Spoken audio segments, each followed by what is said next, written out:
Welcome, everyone, to a new episode of Tales of the 2S LGBTQ. My name is Douglas Parsons. When I was growing up, and even when I got to my 30s, it was difficult for me to find people within this rainbow community who were in a long lasting relationship. This could have been due to me only doing the bare minimum in being part of the greater rainbow community. I dip my toes in every once in a while. So perhaps I didn't do enough searching to find people who were committed to each other. It could also be due to the AIDS crisis that took place in the 80s and the 90s, partners being separated, people having to change and to move on. It could also be due to the fact that when we are going through school, we never learn about how to have same sex relationships. We don't learn that from our parents or the church. So we're learning this as we go along. It's something that we must listen and talk about. I would be great in a heterosexual relationship. I've learned about that all my life.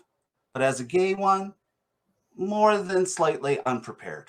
Now that I'm fully within this community, I see that the long lasting relationships have been there all along, and now I'm privy to it. I look at former guests and really close friends of mine, Pam and Karen Hoffman, who've been together for well over 50 years. Other chosen family members who are close to me, who I've mentioned on this show before, Dwayne and Larry. I'm constantly learning about relationships through them. And that brings me to today's episode, where I wanted to highlight a long term relationship within the gay community. A couple that has seen and done it all, and we can all learn simply by listening. Sure, this could be free psychiatry therapy help, perhaps, but it's listening and it's understanding because people go through the ups and downs, and we learn from that. Today's guests are Randall McDonald and Darcy Kaiser. Randall and Darcy successfully ran their retail business called the Kettle Black for 20 years, including 5 stores in Edmonton and Vancouver. They were very honored to have the store sign from the first location inducted into the Neon Sign Museum when they closed the business. Darcy himself has had an over 20-year career in retail with the before named business, and his identity was ingrained in the business as he became the face of the company. There were kitchen stores, mini Williams Sonomas, as he referred to them as well. He followed trends. He loves cooking, traveling, obtains information about restaurants, and so much more. Now, Randall, his husband, enjoys working in all creative forms: stage, film, television, radio, singing, writing, decorating, and event planning. His older brother told his parents when he was only 4 years old to get that kid on the stage. And the rest is history. Randall has had many roles on stage and on screen. He's had a call for the stage for a long time, and he's answered that call many times over, including joining the Edmonton Opera for many productions, including South Pacific and La Boheme. Randall also writes articles for publications about living a lavish lifestyle, recapping some of his incredible 5-star adventures around the world, such as attending 18th century masked balls at the world famous Carnival in Venice and throwing decadent parties. He also contributes to the Edmonton Journal and Vitamin Daily.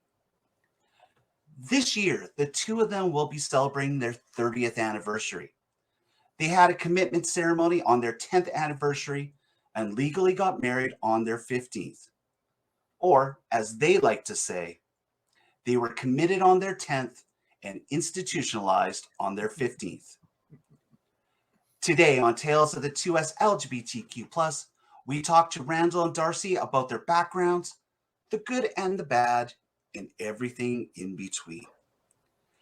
Before I bring Randall and Darcy to your screen and or your listening ears, Tales of the 2S LGBTQ+ is a weekly video and audio podcast that showcases the remarkable people found within our 2S LGBTQ+ community. By listening to our stories, we gain insight, understanding, and connection. So let's continue to connect while being introduced to amazing people and topics. If you're listening to us on Apple Podcasts, Spotify, or another listening platform, and you've enjoyed the content of this episode, please check out our previous episodes. We've covered everything within our Rainbow community, and we're going to continue to do that in the future. Star ratings, reviews, word of mouth is excellent. And if you're watching us here on YouTube, be aware of our lighting. While you're being aware of our lighting, make sure that you press subscribe and you'll receive notification of upcoming episodes when they go live. The members of the Rainbow community are living remarkable lives, and Tales of the 2S LGBTQ Plus is here to bring their stories, which happens to be your stories, to everyone. I'm based in Edmonton, Alberta, Canada, and it's important for me to say that, as I like to acknowledge that I am living within Territory 6 and within the Métis Homelands and Métis Nation of Alberta Region 4. This is a traditional meeting grounds, gathering place, and traveling route to the Cree, Saulteaux, Blackfoot, Métis, Dene, and Nakota Sioux. I acknowledge all the many First Nations, Métis, and Inuit whose footsteps have marked these lands for centuries. I'm grateful for the traditional knowledge keepers and elders who have come before and those who are with us today. I hope you continue to open yourself up to listen, to learn, and to understand like I am. I make this acknowledgement as my small part in building towards reconciliation and gratitude to those on whose territory we reside. Today on Tales of the 2S LGBTQ+, my guests are Randall McDonald and Darcy Kaiser, and it's now time for them to receive the Barbara Walters moments. Let's bring them up on your screen and or your video ears. Welcome to the podcast, gentlemen. Hey, look at the lighting gets better when my hand goes up. I need to keep it here. I went through this introduction for both of you, and we did laugh a little bit. Randall, you sent me yours, and there's a lot of accomplishments in there. And I know Darcy has as many accomplishments as well, but his bio was very small in comparison. So how have you been able to work with this relationship when you've got someone like Darcy who may be a little bit more quiet, a little bit more stoic, or have I got Darcy totally confused and incorrect? No, you're absolutely spot on. Well, I don't think I would say that, but I would say this. We were really fortunate from day one that our interests were so similar and so interlocked that, yes, we're in a relationship, but we're also great friends too. So we just have so many things in common and so many things we enjoy doing together that it's actually been really easy. I guess I'm just more extrovert. Yeah, and want to get things started and come up with the ideas. But Darcy's a very willing participant and playmate. And I will say that when we met, he was, obviously he has a bigger personality than I do. He's a big personality guy, and not so much me. And so when we first met, I was attracted to that. But then for a very brief period of time, thought that I needed to be that person as well. And quickly realized that I'm not that person. And B, that it worked. I don't think we would have lasted if I tried to become him, because it just would never have worked. So, Sure. And having said that, it wasn't a choice I made. I just realized that, you know what, I'm going to be me. He's going to be him. I'm not going to try to compete with him. I'm there to support him and enjoy my life and his life together. And so that was a learning point fairly quickly into our relationship. Darcy has a great analogy, and that is, I'm the kite or the balloon flying around and he's on the ground with the string.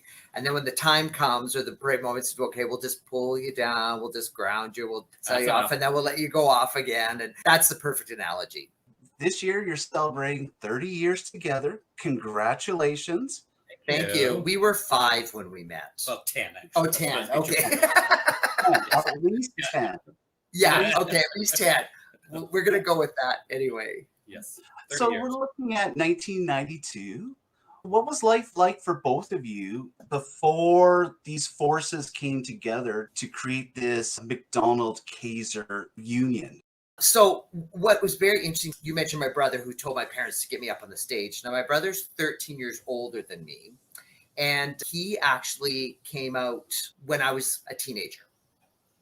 And it was really horrific. My parents are very religious. It was really awful. Anyway, so it really threw me into the closet. I knew who I was, but I was terrified. Plus, I had the religious upbringing on top of it. I was just terrified. So when I turned 20, I did start dating men, but I was so quiet about it, so like private. And you mentioned earlier in your introduction about not really seeing the couples when you were coming up. And I think part of it was there was an era where everybody was invisible. So at the clubs where the single people were, you know, to hook up. But once kind of you met someone, there was nowhere to go kind of as a couple, a gay couple per se, because you didn't want to be clubbing anymore. And then you just kind of vanished into the ether and kind of melded in. So for me, I had been dating. I'd just come out of a relationship of a year before. And kind of when I met Darcy, I was ready to date someone again. He was very, very, very coy, played very hard to get.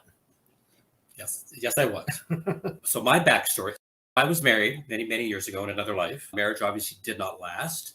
But even after that, I dated a little bit and nothing really clicked, I suppose, with women. And I got a job downtown Edmonton in a wonderful menswear store, and which happened to be a store that Randall frequented quite frequently. And also at the store, I mean, it was kind of an exciting time for me too. It was working downtown at a fabulous menswear store, interesting staff, and there was a very flamboyant gay man work there that I'll never forget. And I started percolating that it was like, you know what? I think I realized who I probably am. And of course, once looking back, of course, I always knew that, but finally it bubbled up to the top where I could finally admit it to myself and kind of go, okay, this is kind of a cool life downtown. Randall would come in. I had not been with another man. So he was paying attention to me, and he was beautifully dressed and charming. And so I was honored, I suppose, that he was looking and paying attention to me, but kind of very coy, kind of petrified and not knowing what I was supposed to do. Until he finally asked me to see a movie. It was a Merchant and Ivory film called Morris. And that was kind of our first date, if you will. And he shook my hand at the end of the date. I did. Very proper. I thought he was straight. So I walked away going, well, he's obviously straight. Like, and I didn't think it was going to go any further than that, to be honest with you. And having said that, I was giddy with delight. I mean, I could barely contain myself, shaking his hand and, clicking my heels as I left, kind of thing. And, we could go into great detail about those 6 months, if you will. But it's a very, it's a Hallmark movie. Yes, we did finally become a couple, let's say. Yes. So when you were shopping at that store, were you shopping for anything else other than Darcy? Well, I'll be honest with you. So I didn't realize this till later in our relationship. So I always thought it was so ironic that every time I went into the store, the manager, Dean, happened to be standing at the door. And I find out later it's because they could see me coming and they knew I was always a sale. So Dean would run to the door to greet me. So I actually didn't even know Darcy worked there because I only ever saw Dean. And then one day I remember I was going for a lovely dinner at the Carvery, and there was this rose silk blazer in the window. And I thought, I need that for tonight. So I went in with my best friend, Shirley, and Dean didn't meet me at the door, and Darcy helped me. And I was just like, okay, who are you? And that's piqued my interest. So then I kept going back, trying to circumvent Dean to then try and talk to Darcy. Which happened. Well, it did happen. Yeah. Right at the end, yes. If Dean was there, he was a yeah. If Dean was there, he was mine. I'm like, no, I want to buy from Darcy. Yeah. So what was that moment then for you, Darcy, when you finally opened up and said, this is who I am.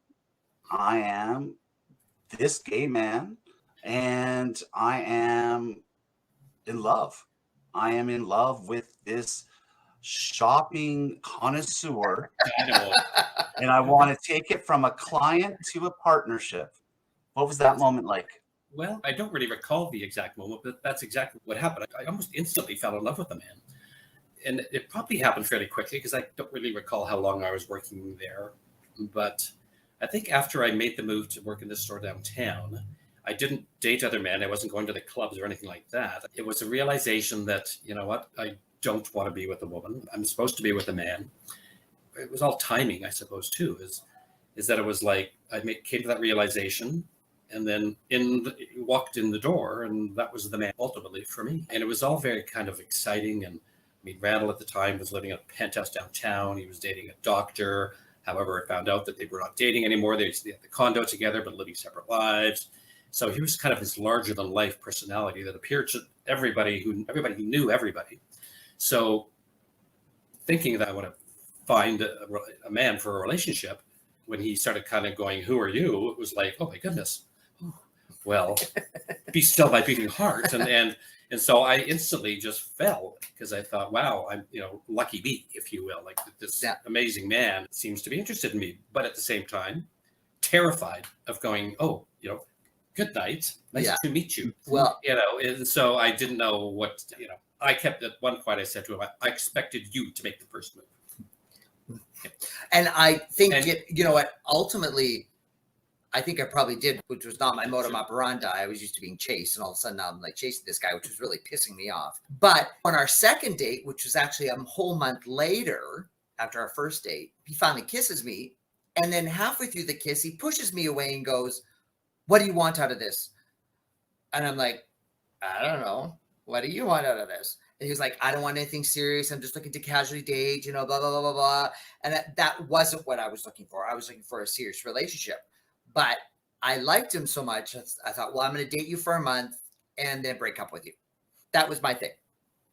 And so day 30, my friend Shirley and I were working at the same office at the time. She runs into my office and goes, "Day 30, you have to break up with Darcy today." I'm like, geez, I'm not going to tell you anything anymore. And so a couple more weeks went by and I had some questions for Darcy. So again, it was a different time. And my 3 questions were, he wasn't out to anybody. And that was okay. I didn't expect him to run through the streets saying I'm gay, but it's weird if nobody knows that you're gay other than my friends. So that was one question. Could you ever see yourself coming out to people? Second question was, you said you didn't want anything serious. Has that changed? And the third question was, at some point, a year from now, 2 years from now, whatever, could you see us living together? And I planned to have this discussion with him on a Friday night. And the Thursday night, we went to a fashion show. And as the lights are coming down, he turns to me, he goes, "I came out to Dave today." So Dave at the time was his best friend. And I was just like, holy crap, there's question number 1 answered. And I remember him saying to me, "What's the look for?" And I'm like, "I'll tell you later." And so after the show, we went back to my place and we had the discussion. And I said, "You said you didn't want things serious. Has this changed?" He goes, "Yeah, I was buying you Christmas presents the next week." And I was like, "You kind of forgot to tell one person. One person didn't know you were in a relationship." And then the rest after that was just. Having said that, he's absolutely right about all of that. And I did say when we kissed, and it was like, okay, I don't know, I don't want anything serious. I think that was just more of a defense mechanism. It's like, you're the first man I've ever been with. Okay, this is great. And I think it was, even at that point, I was falling in love with him because he was kind and attentive and sweet and charming and all of those wonderful things. And so in the background, though, he was dating a number of other men at the same time. I wasn't in a serious relationship. I was just. I did not know this. So I was spreading the love. He was. But and of course I didn't know any of that. And so I just thought he was just completely into me and I was into him. So I didn't say anything. I suppose perhaps I should have. But I remember there's a store off White Avenue that I went and bought him a Christmas present 2 weeks later or a month later, whatever. And failed to tell him that I was looking for a serious relationship. But anyway, it did come up. Yeah. So we're still kind of on the fence. We're not sure if it's going to work out yet or not. And I can see and understand why there would be that hesitancy, because here you are kissing a man for, I assume, the first time, and you're experiencing all of these emotions coming together at the same time. And it's like, whoa, hold on, what's going on here? what I knew from before is completely different than everything. Yep, absolutely. But the one thing that I always say about when we then did get together and we started dating, I learned so much from Darcy, who was just newly out, and he was so comfortable with who he was, and it was freaking me out. I had always known that I was gay, but I wasn't as comfortable.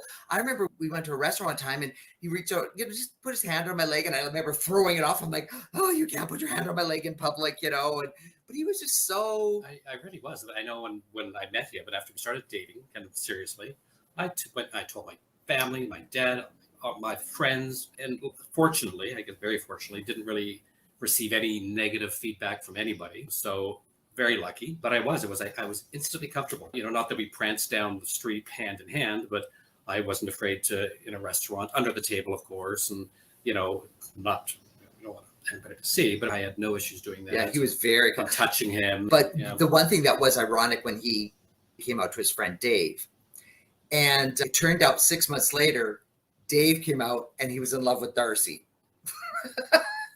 Sorry, Dave. Oh no. Yeah, it's all been very, dramatic. We've been talking a little bit about Darcy and his background. I'm going to read something to everybody, and this is part of your bio, Randall. And this is going to give people some perspective of where you are coming from. Yes, when you were born, you came out with jazz hands and glitter everywhere.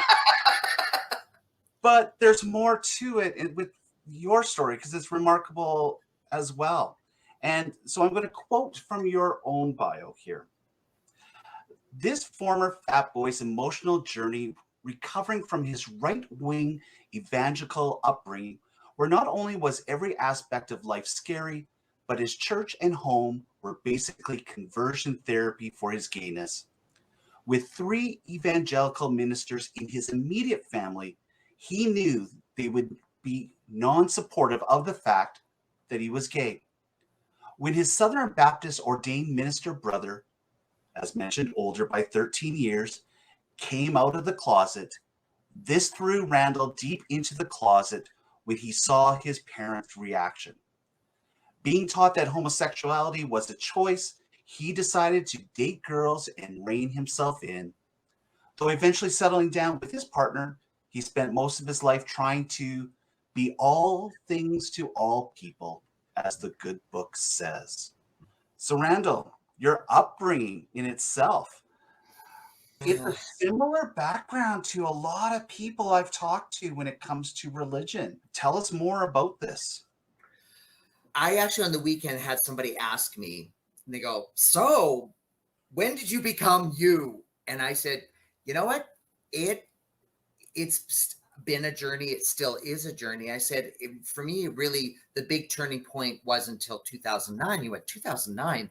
And I was like, yeah, I had a lot of layers to peel off and a lot of things to work through. Our household was unbelievably strict. We couldn't go to movies. We couldn't watch TV. Well, we could watch old movies, drink, dance, smoke, went to church 3 times on Sunday, usually Wednesday night, and often Friday night as well. I was fat. I was nerdy. I didn't have any friends. It was just a lot for me to kind of work through and then reconcile. And then when my brother came out, like I said, it was horrible. It terrified me. But what's really interesting is that I kept my parents very close to me when I started dating men, when I was 20, like very close to me. I did a lot with them. I socialized with them. They met my partners, my roommates. Gifts when you travel. Yeah. And I realized later on in life, it was that you keep your enemies close. And it was so that they couldn't see. So they wouldn't see. And even when Darcy and I were together, I mean, we were together 10 years before I actually came.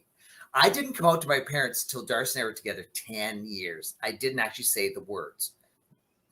And it was awful. And what I came to realize was, so for them, they had to have known. I mean, they had to have known deep down. But because of their religion, they have to react when they hear the words. What I found disappointing was that, okay, so you're still going to keep on this same journey you did with your older son and how much damage that did to the family. Like your religion has you that brainwashed to think that this is the best route to go. But the one thing I am thankful for about my upbringing is that I could watch old movies. So 30s, 40s, 50s, because they weren't dirty. And I honestly believe that when I turned 18, I'd be going to supper clubs in Tales because Fred Astaire did. So why wouldn't I? And I specifically remember pulling out the yellow pages looking for a supper club, and I found the silk hat on Jasper Avenue. The ad was the top hat and the cane and the gloves and everything. I'm like, oh, that's it. It's my supper club. And I was so disappointed to find out it was a diner later. So I realized then that this glamorous life I grew up thinking I was going to lead, I'm going to have to create for myself. And I threw my first black tie party when I was 20, and I've never looked back. And that is my motto of life is I want my friends to come on this journey with me. I want people to experience the glamour that life has to offer and the fineness and the beauty of it and the fun. And life is a banquet and most poor suckers are starving to death, as Auntie Mame says, my hero. So I am thankful for that. I am thankful for at least that. It gave me my je ne sais quoi that I have towards life. And Darcy, did you have a religious upbringing? Not really. No, not at all. I mean, I went to Sunday school as a kid, but it was at the United Church. You know, my mother would drag us every Sunday, kicking and screaming, but she did, bless her heart. Yeah. So I did have a somewhat, spiritual upbringing, I suppose. But, compared to Randall's family, our family were the Waltons. We had a summer cottage at Sylvan Lake, and we spent our summers there in the sun and playing. And I had 3 older brothers, and it was not as turbulent, let's say, as Randall's was. So we were the walnuts. I don't know. As exciting as Randall's growing up was, mine was not. If you want to compare them that way. Yeah. But He didn't get a pony, so there is that trauma we're still dealing with. Well, he always says this. I don't know. Will always be there. His pony appeared somewhere. He never lets it go. Never got a pony. Poor pumpkin.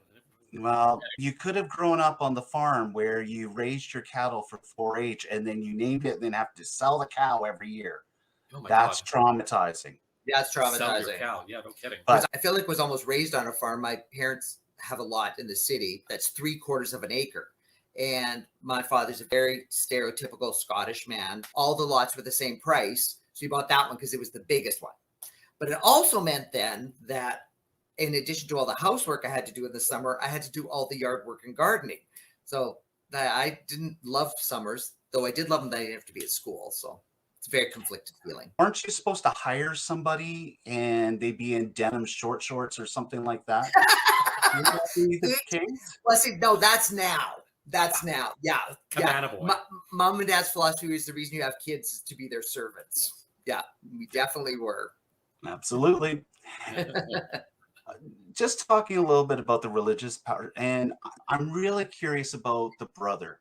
What did you learn from your brother that helped shield you, or perhaps told you to go in a different route? What did you learn from him? Oh, that's such a good question. So in 1994, I think it was, I was still attending mom and dad's church with them. And there was a sermon on homosexuality. And I had been away that Sunday. I don't know why I didn't end up going to church. And I was like, oh, thank God I missed it. I don't have to experience it. But it was such a hit with the congregation. They decided to do it again the following Sunday. And I happened to be there. And that, it really, really hit me. And I'm like, okay, I have to figure this out, because being religious and a Christian was so ingrained in me, and I'm gay. So I'm like, how do I reconcile those two? So I turned to my brother, and he got his doctorate degree in ministries, ordained, like I said, ordained in Louisville, Kentucky. And I remember phoning him and saying, okay, Don, you have to do something with this. Like, you have to reconcile it now, because that just doesn't go away. It's so much a part of your being. And he was really a great source for me. And I remember he referred me to 2 books. and I unfortunately I donated them to the Pride Society. If anybody wants to go looking for them, Mhm. I can't think of the name of the books right now, but if you're out there and you're looking for help, please go to the Pride Center and ask for 2 religious books on reconciling being gay and a Christian. And they were such good help to me, because what I wasn't prepared to do was throw out the baby with the bathwater. Religion is important to me. I do have a very healthy perspective on it, though. It sent me on a good decade-long journey of what is the Bible exactly, and what is Christianity as opposed to what Christians are. Like Gandhi has a great saying. He says, I follow and believe the teachings of Christ, but I've never met a Christian I like.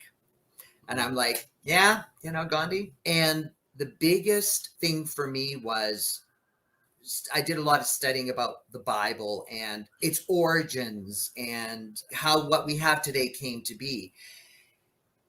And the big thing that really struck me was that in order for the Bible to be the literal word of God, it would have to be penned by God. Well, we know it wasn't. So what is it then? Then what it is the inspired word of God. Okay. So what does that mean? That means that whatever ends up on the paper has filtered through somebody's prejudices, agendas, time they're living, society, all sorts of things. Personal beliefs. Yeah. So I think it's a good guide. I just don't truly believe it's meant to be taken literally. And I love throwing science on top of the Bible. And one of my favorite examples is this. So the Ark of the Covenant lived in the holies as they were going through the desert for the 40 years, wandering for the 40 years. And in that area, if you weren't fully forgiven of all your sins and you touched the Holy of Holies, you could die. So on top of it was a seraphim and cherubim with their wings facing each other. Ironically, this box is very much like the box that all pharaohs had in their tombs with the 2 dogs, Obus, And Isis and Obus. something like that. I said black dogs. So what scientists have come to realize and have recreated is that these boxes were filled with sand and all this other stuff. And between the noses, it would create an electrical current. And I'm going, isn't that interesting? And it doesn't diminish the story of Moses and all that. It doesn't diminish it. It just means we need to put things into perspective and also realize that nothing was penned for 300 or 400 years later. So we have an oral tradition, and let's sit in a room and play telephone and see what happens just in the room. So again, I'm not a throw out the baby with the bathwater kind of person. We still go to church. We go to a Baptist church downtown that is very, what's the word? Liberal? Yeah, like just open and friendly. open and They're gay, and there's seniors, there's children, there's the gay communities there. I think I would call myself more spiritual than a Christian, because I do believe there's more to our existence than just this. And I'm not saying heaven or hell per se, but I just believe there's more. There has to be more. I truly do believe that if there's a godlike figure, that she looks like Alanis Morissette. I do believe that. And listeners of previous episodes know that I organized something in Edmonton called Pride Corner on White. And Yeah, yay! Bravo. Yes. And we combat the street preachers. And every week we get told that we're going to hell. And as I make mention to them, I look at what their heaven would be and realize I don't want to be there. And if I'm going to hell, I'm going to have Bette Midler, Cher, Gaga performing. I go through there. So I think I'm okay. I think I'm going to be okay. Yeah. And you know what? And thank you for organizing that corner. Like we do have to clean that up. Yeah. Well, stand up to the bullies. Absolutely. You know, and that's what it is. Like, and I keep saying to people, and what I am a bit concerned about with those coming behind us is that we have to be on guard for the rights that we've earned. Here's a perfect example: Roe versus Wade in the States. Like I thought that was a done deal that would never ever be even talked about again. So it just goes to show that the government giveth, the government taketh away. Well, I think Ted Cruz mentioned that even today about how gay rights are on the table. Oh, They will be available. so there you go. So nothing's guaranteed. So my thing is, I think, what is unfortunate, and the reason why we have to have pride is to remind everybody of how hard we fought and to keep up the fight. To keep up the fights. The other thing that was really interesting and a real learning for me is that my brother was in San Francisco during the AIDS crisis. That's where he was living. And the stories and what they went through and how hard they fought and they lost. and he knew Harvey Milk very well and all that. Just like, I'm so proud of him and his partner at the time, and I'm so proud of what everybody did. However, I think people are becoming complacent and that it's taken for granted, and I just think we always have to be on guard to watch. Just going back to Pride Corner, though, but it's been designated as Pride Corner officially now, hasn't it? It has. Yeah. In May, it was proclaimed by Mayor Sohi, and this episode will air the week of your anniversary, but we're taping it here in July on a Tuesday, and I can tell you that 3 days from now, in real life, the street signage created by the city of Edmonton will go up on that corner, and it has rainbow flags on both sides of the markers. It says Pride Corner.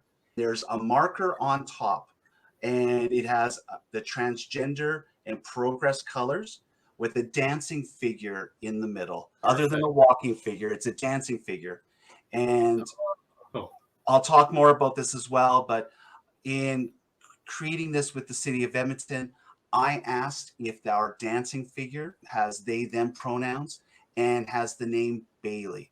One of our people who always came to the corner last year, unfortunately made the decision to leave us in this world, but they were always there on the corner every week. So that dancing figure is going to be named Bailey after this individual who's no longer with us. And the city of Edmonton is going to recognize that as well. So it's Pride Corner, but it's also Bailey's Corner. And Bailey will forever be dancing. Awesome. Wonderful legacy. We should all go down there when it's unveiled and drink Bailey's. Do it. Let's do it. Well, and to go into that politics part, what's happening in the United States? We're based here in Canada, and we have to recognize that in our current federal government, there are approximately 115 to 120 conservative members. They did a free vote last year, and 82 of those conservative members voted to abolish abortion. So all they need is to get a majority. And again, here in Canada, that could be up for discussion again. So I agree with you. We have to be vigilant.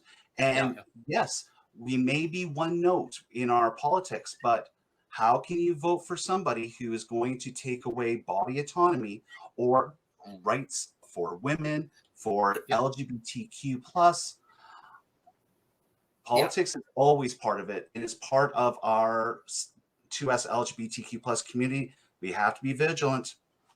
Well, you know what? I read this on Facebook a while ago, and it did strike me, and I don't know why it popped up, but it was something around voting, and it was like, if you vote for somebody who's prepared to take my rights away, then you don't support me. And so, people always try and justify it by going, oh, but it's economy stuff, or it's this kind of thing. It's like, okay, but still, you're voting so that person can take my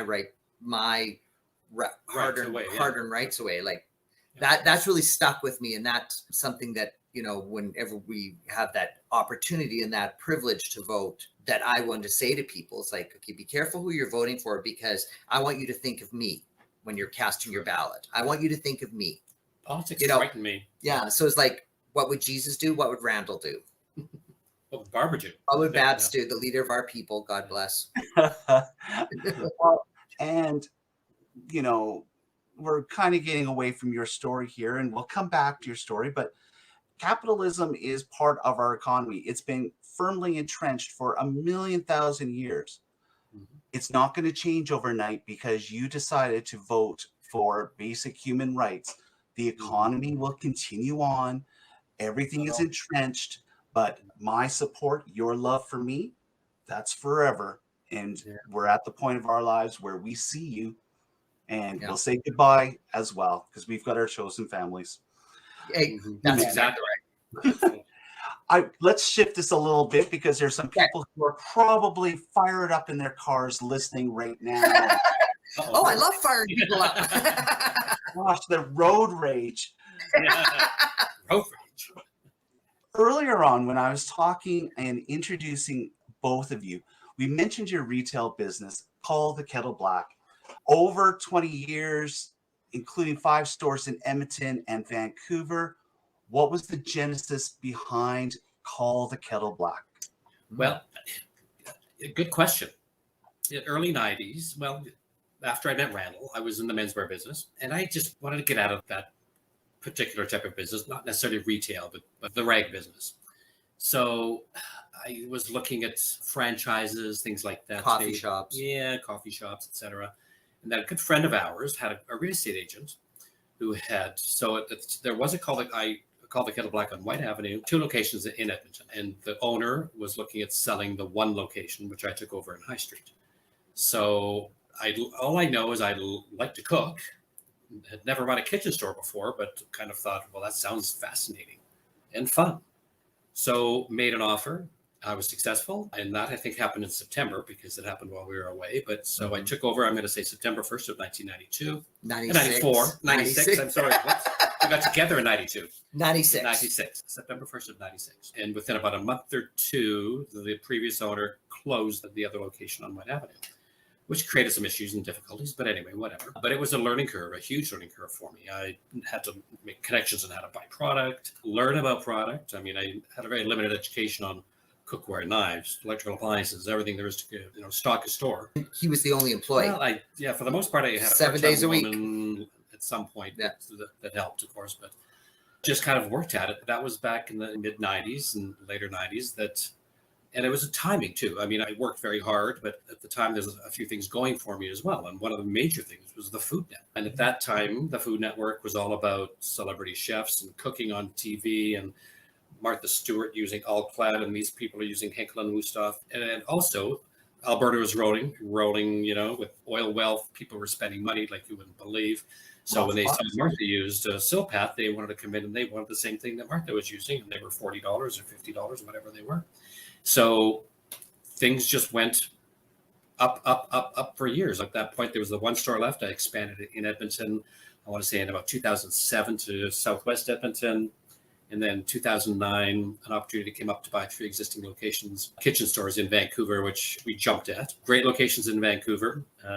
But with the 5 stores in 2008, the economy started to turn. So was it the best of timing? Looking back, probably not. Things were going well in Edmonton, or slowing a bit in Edmonton. So it became a bit more of a struggle with the 5 stores. We lasted for a number of years, though, in Vancouver, and realized that as things changed, demographics, people, and cycles, everything is a cycle. Well, Vancouver, they're struggling to just pay rent. But I made a choice during that time that maybe it was time to start closing stores as the leases came up. And at the time was hoping to just keep the High Street store on 102nd Avenue. But of course, the bridge debacle happened, which kept that road closed for an extra year and a half. And it just became a finance thing. And I realized I just had to close it down. So I closed it down in 2016. But it was a great ride. It was great for us. It afforded us a wonderful lifestyle to be able to travel well and experience a lot of different things around the world. We miss it every day. Yeah, and I still do miss it. So it's kind of nice to see that sign on the Neon Sign Museum downtown. 20 years running a business. That is remarkable, because when you look at the restaurant business, 50% of those businesses go kaput within the first year or two. So for you to have 20 years, 5 locations at the end, more or less, that's remarkable. So what was it about you? What was it about the store, besides people liking the Food Network? But what was it that drew people to your store in particular? We certainly had some competition in Edmonton, but again, I think part of it was that I followed trends of what was really happening in North America, Europe. I mean, we were able to go to Europe a few times for buying shows. And I kind of curated a store with not just good quality kitchen product, but interesting, and not a lot, but interesting, and I hate the word giftware, but unique gift items and the Tabletop. just the things you wouldn't find at certainly at the major department stores and or hopefully at many other independent retailers too. So, and I think that became apparent after the first year or two that I had some neat stuff, and it was whether it was a Lessie or Dualit toasters or just the price points were higher, and I think I had a bit of a reputation of being too expensive, and that's fine. But at the same time, it filled a niche, and if you wanted something for a number of years, I had some really cool shit. To say, our house was chock-a-block with. I'm going to take 2 of those, 5 of those, and 1 for us. Caterers love working at our place to like, oh, look at all the tools in the kitchen. But I mean, just for everybody. So when I say it was good to us, it was. Yes. I mean, we were very fortunate. I loved it. I loved going to a gift show, and It was so and he would do that, and just to see the world at your feet, whether it was in Canada, the U.S., or in Europe, to see what was available. I mean, those shows were hard work. They were 12-hour. Like, if you don't like shopping, this was hell for you. But we like shopping, so it was a 12-hour day, 4 days in the way. Focused, okay, because you're spending a lot of money, and this is your fall season, so this is where you're going to make your money. Looking at thousands of items, but I loved it. It was exhausting, but awesome. So I think I had an eye. There's always a bit of luck involved with anything people do, but I certainly had an eye and a love and a passion for it. I could talk about cookware and knives all day long, toasters or KitchenAid or whatever. That's stuff I love and still do. Well, in Edmonton, by the hockey arena, there is the Neon Sign Museum, where people can walk down and see the neon signs of yesteryear. And there is your sign. What does it feel like when you walk down there? It's always nostalgic. I mean, again, as I said to you too, that was my identity in Edmonton. I mean, we would be out and about and photographed. And so I became the store and the store became me. So, and I liked it. That was just part of the business too. It's not that I craved that, but it just happened. I still miss the store. Do I miss retail? Probably not. But there was a lot of stuff about it that I really, really liked. And so when I see the sign, I love it, and I'm honored, and knowing that that'll be here, I'm sure after I'm gone. Well, it's leaving a legacy. Yeah. A and B. Just in case people don't realize, it is the only outdoor neon sign museum in Canada. That's true. I did write an article about it for a magazine in Vancouver, just talking about that resurgence in the love of neon signs, because Granville used to be Neon Sign Central in Vancouver, and then they tore them all down. And then I was able to talk about how, and God bless the city of Edmonton for doing it. They've taken this on. They maintain the signs. They do with the plaques. So being able to leave a legacy means everything. Having said that, they've ripped down all the old buildings in Edmonton. But anyway, at least they've saved some of the signs. Yeah. But anyway, they've kept the sign for the bathhouse. The sign. I love that. Georgia Baths. Good for It's them. fantastic. Yeah, it's remarkable to walk by and go, it's the bathhouse sign. It's I know. Georgia Baths. Georgia Baths. I love it. Now, as people are listening here, at the beginning, we're like, Randall's the very outgoing one with the jazz hands, and Darcy's more quiet. Randall, during this time, I would imagine, was not in a fetal position in the corner thinking about his religious background, waiting for Darcy to come home.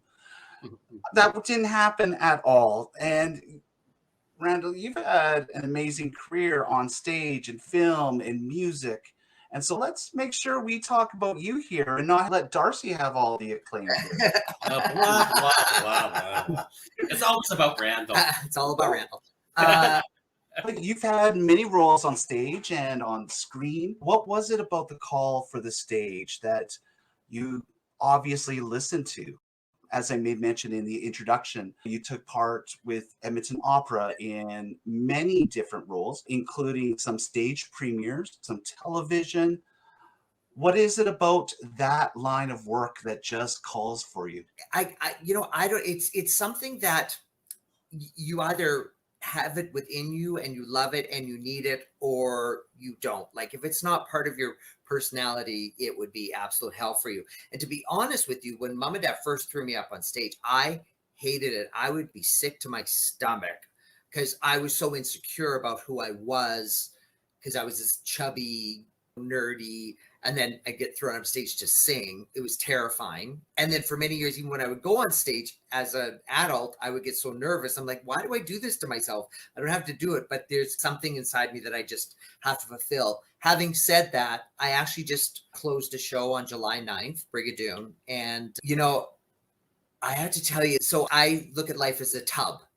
So there's things in life that put water in your tub, and there's things in life that take water out of your tub. And performing for me just totally pours water into my tub. It's where I go to draw on for when things aren't great, and you have that high for weeks after. And I love making people laugh, and I love making people happy. So the role I had in Brigadoon, for example, Jeff Douglas, he's a very comedic role, and just being able to make 350 people laugh is such a great feeling. And I like that people walk out feeling happy and joyful, and that I was able to entertain them. I also think that most entertainers come from a point of insecurity. I think there's that. I think if you lose that insecurity, those butterflies, then your performances aren't great, because there's no stakes. You have to have some stakes into it. Otherwise, if there's no stakes, then what do you get out of it other than some applause that may be meaningless because you don't have the stakes in it? Let's name drop some of the roles, some of the plays, some of the TV shows that you've been part of. Yeah, so I guess some of my prouder moments, Darcy actually said to me, he thinks that this last show I was in was probably the best show I've ever done. His role, he was amazing. But the role was for a drunk, sarcastic American. He was spot on. He did a fabulous job. It's called typecasting. Because my mother's American, ironically, so I come by it. All kidding aside, it was a fabulous role. And as far as on screen stuff, I was very honored to be part of Tiny Plastic Men. And it won, or was nominated for, 1 million Canadian Screen Awards over its career or life. I auditioned and I got a very small part in one of the first seasons. And they just really liked me, and they kept bringing me back and changing my character and playing different roles on it. So that was really awesome. I was in a movie filmed during the height of the pandemic, actually, in 2020. It's called Disguise. And it has played around the world. It won 1 million awards in New York and India and the US and LA. And its awards are just absolutely amazing. So I'm very honored to have been part of that. Ironically, it has not played in Canada yet. I know. I played in India for 2 months, but not in Canada yet. So I actually just emailed the director today, kind of going, so when's it coming to Canada? So I'll be sure to let everyone know when it comes, and we'll have a big red carpet thing. I was at the Edmonton Opera. I was cast in a role for the world premiere of Philomena, which is a story about the last woman in Alberta who was hung. And I was just so honored to be part of that and to have a featured role. And it was filmed for the CBC, so it was broadcast across Canada. And that was really a highlight for me too. Performing for me, I never chose to become a full-time, or I chose to never become a full-time actor, only because that's just only one part of me. I like to do so many things, and performing really does take so much out of you, not only time-wise, but it's so all-consuming. Somebody said this to me in the performing world, and I take it as a very high compliment. They said, you're such a multifaceted talent, because I do so many different things. And I take that not lightly, a beautiful compliment, but I do like to focus. So now that show's done, I'm starting to shift to focus on other things, whether it's event planning, or I do a lot of influencer work now with social media, which I really, really enjoy. You had some great roles though too, in like Titanic and Ragtime and Guys and Dolls. Titanic the musical at the Winspear with the symphony. That was great roles. I've been very fortunate. I did take a break from the stage for quite a while, but I was very happy to get back on it, because I love film and television, but it's a very different medium. There's nothing like, because the stakes are, again, much higher in front of a live audience. You're out there, you know it. You go blank, you got to figure it out. But also then that feedback, you feed off each other and love each other for the evening. I started off this episode by mentioning relationships, and we've touched upon it a little bit earlier, that we come from a generation where we didn't see ourselves in long-term committed relationships, and we are writing those books, the playbook, ourselves as we go through this. We wake up one day and we realize that we've been in a relationship for 10, 20, 30 years. I made mention of my close friends, Pam and Karen Hoffman, over 50 years with each other. Yeah, you know, amazing. and they've got an amazing story, which people need to check out on 3 episodes, because we could not fit their story. And we could still talk more about the Pam and Karen Hoffman story. We've talked about Darcy's busy life with the store and the 20 years of blood, sweat, and tears put into it. Randall with stage and screen, plus the event planning, influencing. Relationship wise, how have you been able to make it work when you have so many balls in the air? That's a great question. Something made me realize or think to myself, I guess back in 1992, when we kind of began this journey, that I think we both realized that we were looking for a monogamous relationship and kind of realized very quickly that we're just a boring old straight couple. And I don't mean that a boring old straight couple, but that's the life we wanted. We wanted to be together, living. And having said that, we both Sagittarians, not that that has to do with anything, but I've heard people say that two people with the same sign should ever be together. But for us, it's worked beautifully because in some ways we're the same, but in other ways we're completely opposite. And because of that, I can bring him down if he's Tasmanian devil, and we can kind of control each other. But I think more specifically to your question, our interests are so similar. So for example, Darcy helps me run lines. He helps me rehearse. He helps me learn the parts. With the store, I went to all the buying shows. I helped merchandise and, Christmas was my big thing. I'd go in and for 12 hours, Christmas would blow up in the store. We're a good team. So yeah. Team. And event planning, I'm always like, what do you think about this? And what do you think about that? And what do you think about this idea? And we kind of talk it through. We communicate a lot and talk a lot. And we're always in touch, texting, emailing, kind of always in chatter and keeping each other abreast of what's happening. So even when the times are really busy, you're still communicating, you're still in touch, so that when you are actually have a chance to sit down and have a cocktail, you're kind of caught up, on what's going on. Yeah, best friends. Yeah, just best friends. I can't believe it's been 30 years. Impossible. It's absolutely impossible. It sounds like you would go to Sylvan Lake, to the beach house, and run down the beach in slow motion, hand in hand. No. That had to have been the case for the entire 30 years, right? Well, so this is a rule that I set very on in our relationship. My parents had the most tumultuous relationship. They should have divorced after 2 years and never had kids. And so they're fighting. And I said to Darcy, I won't fight with you. I'll have disagreements with you, but I won't fight because fighting is not productive. Huh. So if something happens, and this is important to me, if something happens, it is immediately discussed. It's like, well, just hang on a sec here. What just happened? What was that? And I remember the first 2 years of any relationship is a series of negotiations. And I remember as we were going through those 2 years of negotiations and negotiations were getting tough, I would make him hold my hands. Okay, you have to hold my hands and look at me. Okay, now we're going to talk about this. So I think that's, been the biggest thing. I mean, absolutely, we've hit horrible patches. We've had some challenges, of course. A lot of things like emotional, financial, the whole thing that everything goes through. Absolutely. Everything. But like you dress up and show up. I will say that Randall still teaches me how to fight. And not that I by any means know how to fight still. I mean, Randall still teaches me,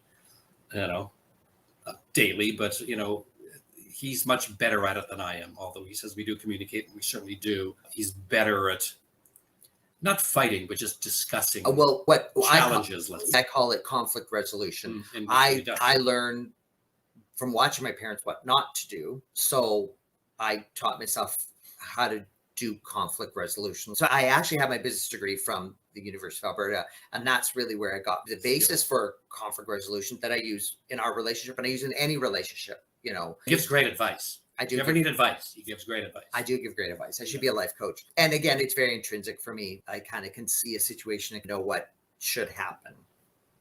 It's great that you mentioned getting to the point and saying, hey, something's up here. Because like you, I did grow up with fighting that took place. And my parents divorced when I was 15, 16 years old. Strange, though, because my parents got back together and they've been together ever since. I grew up with my parents fighting, but my sister, who was born 15 years after I came around, my only sister, she grew up in a home where there was no fighting because they learned how to discuss and not go to bed angry. And what I can tell you about my relationship with my husband, he doesn't talk very much, and I get my way more often than not. And I'm Good for you. very lucky that way. But I could fight because I learned it, but I choose not to because my attitude is if it's not going to bother me 5 years from now, I'm not going to spend 5 minutes worrying and having it roll around in my head.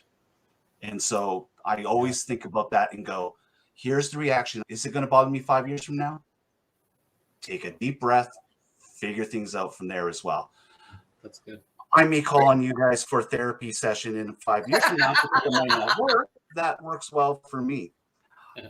There's so much to talk about with both of you, but we're coming to the end of our time together. And so we'll have to do part 2, part 3 as we go along. What was the other couple? Pam and Sue? Pam and Karen. Karen. You have to beat Pam and Karen. Next time we'll do a whole thing on party planning. There's so much that can be talked about. And what I'm thrilled about with this small little podcast I have is meeting people for the first time, like both of you, or talking to people who I know intimately, people who I know their souls. It's just fantastic for people to be able to listen and they go, I get it. There's going to be people who are listening and understand Darcy's situation, having previously been married to a woman and now recognizing that something's up, and that first kiss, and then pushing a person back and going, oh, what do you want out of this? But at the same time, probably asking the question to themselves going, I'm kissing somebody. Oh my God, what do I want from this? And needing that time to be able to go, and then go skipping away afterwards in love to somebody who comes from a conversion therapy type family and religion and being told they're wrong, and you overcome it. You find each other. And we grew up in a time where we can never imagine getting married to another person who was like us, because it just never happened. So it's an honor to be able to listen to your stories, which again happens to be our stories. And we're creating the playbook. And so, gentlemen, thank you for this. I treasure this time. Thank you very much for having pleasure, us. It was a real honor for us, and we loved speaking with you. It was awesome. You're not done yet. I've got a question for both of you. And this is a question that I always ask at the very end. I mentioned it somewhat with my family and my sister being born when I was 15, 16 years old. And that's when I realized I was gay. Growing up in small town Alberta, the only people who I saw who were gay were on the cover of People's Magazine, and they would die 2 days later, like the famous Rock Hudson and Freddie Mercury. I know when I was going through puberty during that time, I thought I had AIDS because my body was changing, and I didn't have the education because I thought I'm gay. Oh my God, the AIDS are going to get me. Long story short, if you had the chance to go back and talk to the 15-year-old Darcy and the 15-year-old Randall, what would you say to him? Be true to yourself. Mm-hmm. Yeah, because I know that I knew at 15, but couldn't do it. It was pushed back too far. But be true to yourself. Be who you want to be. Yeah, exactly the same. So you mentioned this quote earlier, and it's a quote from the Bible. Paul said, be all things to all people. And so I was just trying so hard to figure it out, not just even being gay. Like I was just so insecure about who I was as a person. I didn't know. And I wish I could just lost all those shackles and just went, oh, screw it. This is who I am. And it wasn't until later in life when I did that people were really drawn to me, which I found so confusing. I'm like, you mean all I had to do my whole life was be myself? That was it? That's exactly what I would say. Oh, and I'd also tell them to go to the gym. Randall, go to the gym. Go to the gym. I had a size 40 waist when I was 12. Okay. I was a big bone gal from central Alberta, let me tell you. Mm-hmm. I get it. I'm from the Stettler Botha area, so I get it. I was born in Stettler. What? Yeah, I was. That's a few years ago now. Oh, mind you, what, only 40? Yeah, let's do the math. I kind of grew up in central Alberta, Stettler, Camrose, Red Deer, and then moved to Edmonton when I was in grade 9, I suppose. So lived my life mostly in Edmonton, but yes, Stettler, Alberta. Yeah. So we know this. We can look at each other in the eyes and go, "Yep, I Yep. get it." So, and this is maybe a bit of an aside, but I just kind of want to talk about this just for 2 seconds. So, one of the things I always want to say to people, and I call it my mission statement, is I want people to be inspired to do better, like live their best lives, and give them something to aspire to. And having said that, we're talking about Stettler, and I was raised on the bad side of North Edmonton. But we get invited to the most amazing parties truly around the world.